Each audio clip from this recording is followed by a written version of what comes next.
Porque eu, particularmente, eu entendo que não pode normalizar. Claro, os problemas existem, a gente sabe todos os problemas. Não pode normalizar o Corinthians tomar de 5 do Bahia em Itaquera, o Corinthians perder para o Novo Horizontino em Itaquera, o Corinthians perder da Ponte Preta em Itaquera.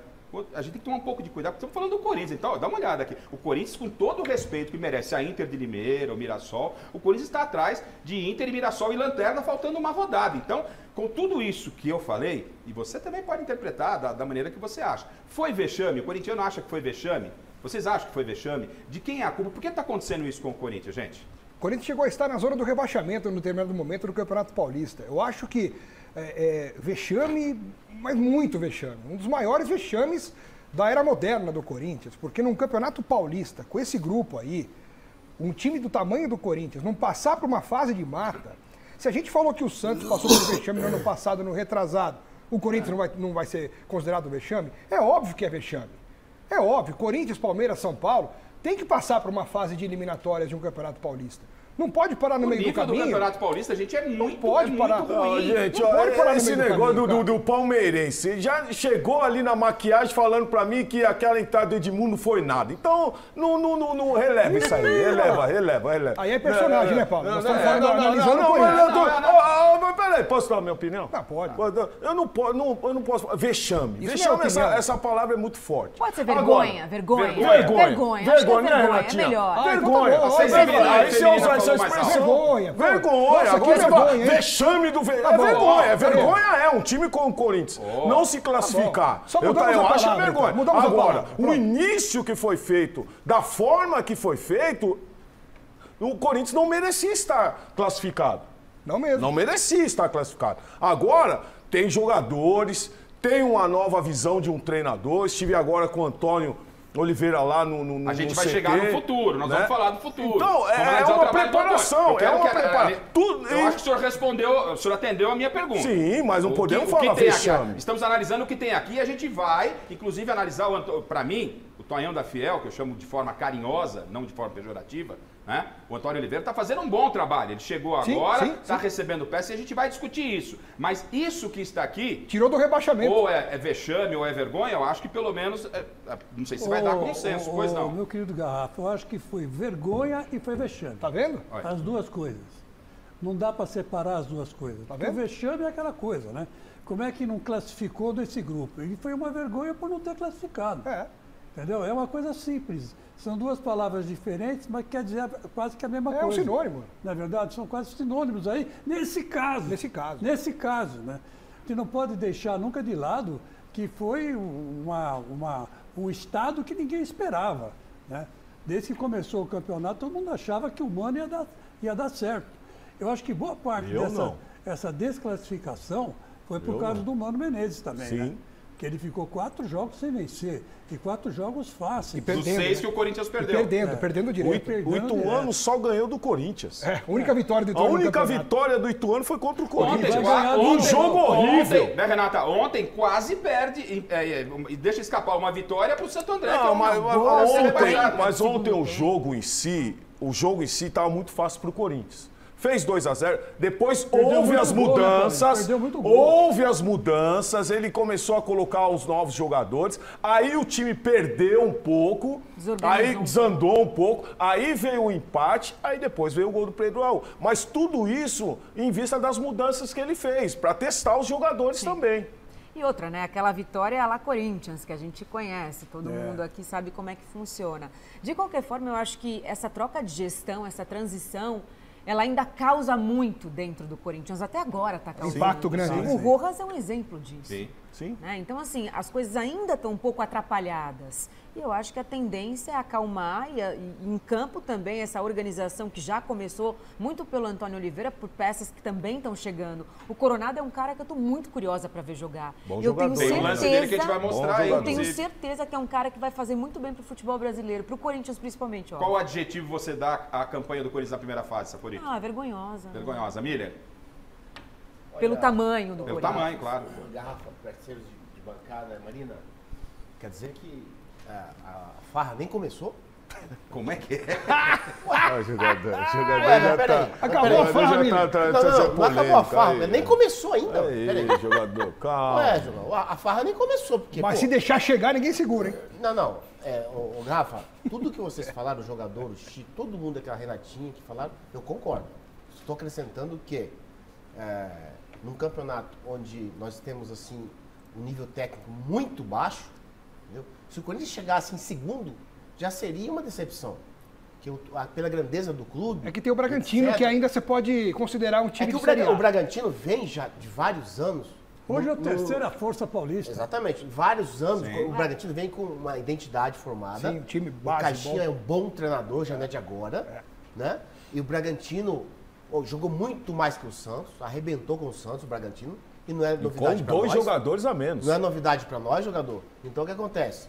Independente da transição, como a Renatinha falou, e bem falado mesmo, eu acho sim que o Corinthians poderia ter feito melhor. Ou seja, poderia ter se classificado mesmo diante de todos os problemas que está acontecendo e vem resolvendo. Pelo menos em segundo, né, Milhão? Pelo menos em segundo, né? Não classificar. Fica atrás da Inter de Limeira. É o Corinthians, né, gente?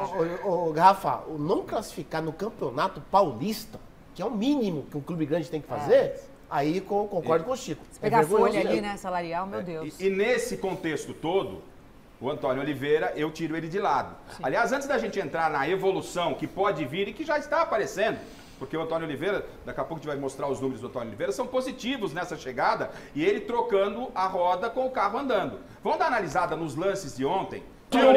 Hoje eu já vejo um Corinthians... o Mano Menezes e ele. Eu sei, eu entendo. Por isso que eu estou falando que eu não posso falar vexame, ele ainda usa a expressão... Ele foi um respiro. Então, hoje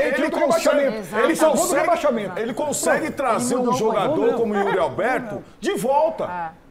E o Alberto com o Mano estava morto. Sim. Não ia mais jogar. O Ranieri não conseguia jogar com ele. O Maicon não conseguia jogar com ele. Maicon e Fagner. Sim, Fagner. 2 assistências do Fagner. Você falando do crescimento desses 2 jogadores que vocês falaram, do Fagner e também do Maicon. Pois não, Renato? Não, exatamente. São esses jogadores que a gente citou aqui que mudaram muito, né, a cara desse Corinthians. O Ranieri, que já jogava com o Antônio Oliveira no Cuiabá, encaixou perfeitamente, acho que tem sido aí um dos melhores dessa equipe. O próprio Wesley, o Maicon, o Yuri Alberto se reencontrou, tá jogando muita bola. O Pedro Raul é esse cara que joga pelo alto. Né? O Garro.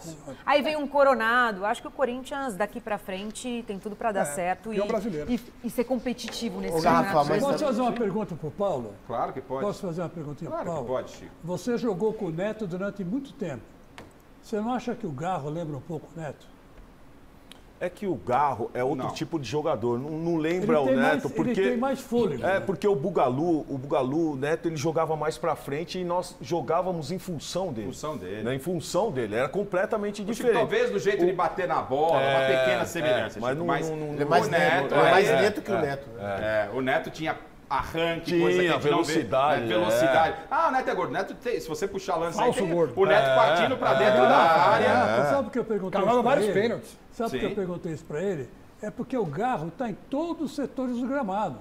Sim. Ele encosta para receber pela direita, encosta para receber pela esquerda. Ele está no meio tentando uma tabela. Ele vai na linha de fundo e tenta um gol. E tem visão de jogo, né, Chico? Tem visão de jogo. Então, me deu, de repente, eu me lembrei do Neto. É a carência, né, Chico? A carência de ver um jogador que pensa o jogo. Porque o time não joga Ele pensa o jogo e daqui a pouco a gente vai ver o lance dele com o Coronado, que a Renata lembrou. Mas o time não joga em função dele. Não. O Antônio Oliveira está dando ainda a cara para esse time. Mas é importante dizer também que é mais fácil você recuperar um jogador bom do que um jogador cabeça de bagre. Sem dúvida. Eu acho que... Caso de Fagner e Maicon. Exatamente. Aliás, então, você vai ouvir o Antônio Oliveira falando do Fagner e do Maicon, a evolução desse jogador do Brasil. Tem o São Bernardo já no próximo mês. É jogo mata, é um jogo só. Por sorteio, não é por índice técnico, por sorteio, o jogo vai acontecer em São Bernardo. São Bernardo que ainda briga por vaga no Campeonato Paulista. Tem Copa Sul-Americana e Campeonato Brasileiro. E ele perdeu a possibilidade de vaga à Copa do Brasil pelo Campeonato Paulista. Paulista dá 5 vagas. Os semifinalistas e o 5º melhor colocado. O Corinthians não vai à semifinal e não vai ser o 5º melhor colocado. Com a recuperação desses jogadores, Ele fala agora, são jogadores que a gente entende que são jogadores importantes. Maicon, Fagner, a chegada de outros jogadores. O próprio Coronado, que fez a estreia ontem, vamos mostrar já um lance dele aqui. Dá para o corintiano entender que, se não vai acabar com a farra, pelo menos vai acabar com o sofrimento de... O ano passado, o Corinthians até 3, 4 rodadas estava brigando no Brasileiro por rebaixamento, gente. Dá para ter essa tranquilidade, Renata? Pelo que a gente tem visto desde a chegada do Antônio Oliveira, acho que a tendência é essa. O time está mais organizado, o time tem muito mais variação de jogo, a gente pôde ver isso ontem também. E o Corinthians é aquela equipe que não desiste nunca, né? Então eu acredito muito que o Corinthians vá para esse Campeonato Brasileiro, também para a Copa do Brasil, com chances. Agora, a gente tem que entender que existem forças hoje no futebol brasileiro, como o Flamengo, Palmeiras, o próprio São Paulo eu coloco nessa lista, que é Atlético Mineiro, que ainda estão acima do Corinthians. Muito acima ainda. Mas futebol é no campo. E o Corinthians tem mais qualidade também. Conseguiu ter mais qualidade com essas mudanças, Sim. essa transição, está fazendo com que o Corinthians também ganhe em qualidade individual. Jogadores que sabem jogar bola. Mas precisa de tempo, entrosamento. Isso não se adquire de um dia para o outro. Demora um pouco. Mas tem que não deu tempo de recuperar no Campeonato Paulista. Tem que acertar a defesa. Não deu tempo. A defesa te preocupa, Chico? Gil faz falta, Chico Lang. É uma peneira furada. Você tem saudade do Gil, Chico? Tem, morro de saudade do Gil. É isso. Morro de saudade do Gil. Também. E outra coisa. Por que a defesa te preocupa, Chico? Porque os caras estão falhando. Toma gol besta, né, Chico? Em bola